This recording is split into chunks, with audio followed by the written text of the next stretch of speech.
ఉమ్మడి మహబూబ్ నగర్ జిల్లాలో రెండో విడత నామినేషన్లు ఇవాల్టి నుంచి ప్రారంభమయ్యాయి. మొదటి విడతలో భారీ సంఖ్యలో సర్పంచ్, వార్డు మెంబర్ పదవుల కోసం నామినేషన్లు దాఖలయ్యాయి. మరికొన్ని గ్రామాల్లో పెద్ద ఎత్తున ఏకగ్రీవాలు కొనసాగుతున్నాయి. దీనిపై మరింత సమాచారం మా ప్రతినిధి బస్వరాజ్ అందిస్తారు. ఉమ్మడి మహబూబ్నగర్ జిల్లాలో ఇవాళ నుంచి రెండవ విడత నామినేషన్ల ప్రక్రియ కొనసాగుతుంది. రెండవ విడత నామినేషన్ల ప్రక్రియలో కూడా పెద్ద ఎత్తున నామినేషన్లు ఈ ఉదయం నుంచి కూడా దాఖలవుతున్నాయి.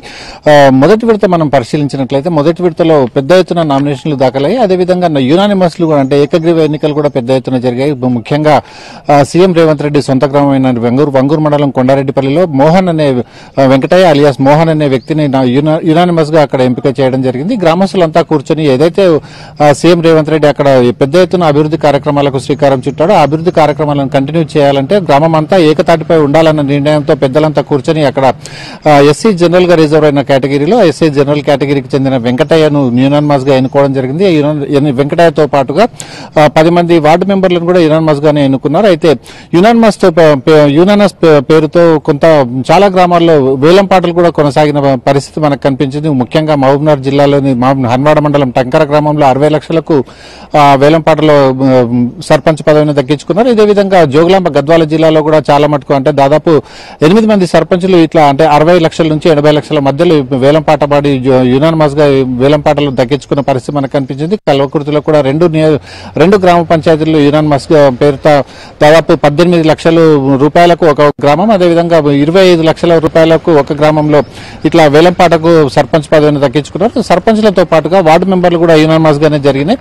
ఈ యునానిమస్లతో పాటుగా మనం తీసుకున్నట్లయితే నామినేషన్లు కూడా పెద్ద ఎత్తున మనకు నమోదైనాయి. ముఖ్యంగా మనము నారాయణపేట జిల్లాలో 4 మండలాల్లో 67 గ్రామ పంచాయతీలకు గాను 373 మంది సర్పంచ్ గా నామినేషన్ వేయడం జరిగింది. అదేవిధంగా 1204 మంది గ్రామ పంచాయతీ సభ్యులుగా నామినేషన్ వేయడం జరిగింది. మహబూబ్నగర్ లో 5 మండలాలలో మొదటి విడత నామినేషన్ల ప్రక్రియ కొనసాగింది. 5 మండలాలకు గాను 139 గ్రామ పంచాయతీలకు నామినేషన్ల ప్రక్రియ కొనసాగా దాంట్లో 925 మంది సర్పంచ్ అభ్యర్థులకు నామినేషన్ వేశారు. అదేవిధంగా 2832 మంది వార్డు మెంబర్లుగా నామినేషన్ వేశారు.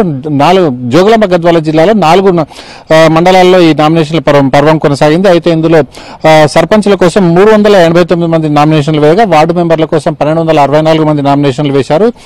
వనపర్తి జిల్లాలో 87 గ్రామ పంచాయతీలకు గాను 695 మంది సర్పంచ్ అభ్యర్థుల కోసం నామినేషన్లు వేయగా 2015 మంది వార్డు మెంబర్ల కోసం నామినేషన్లు వేశారు. అదేవిధంగా నాగర్ కర్నూలు జిల్లాలో తీసుకున్నట్లయితే 950 మంది సర్పంచుల పదవుల కోసం నామినేషన్లు వేయగా 3600 పైచిలకు వార్డు సభ్యుల కోసం నామినేషన్లు వేయడం జరిగింది. మొత్తంగా తీసుకున్నట్లయితే గత రాత్రి వరకు ముఖ్యంగా జోగులాంబ గద్వాల జిల్లాలో కేటీదొడ్డి మండలం కావచ్చు, అదేవిధంగా ధరూర్ మండలం కావచ్చు, రాత్రి వరకు కూడా నామినేషన్ల ప్రక్రియ కొనసాగింది.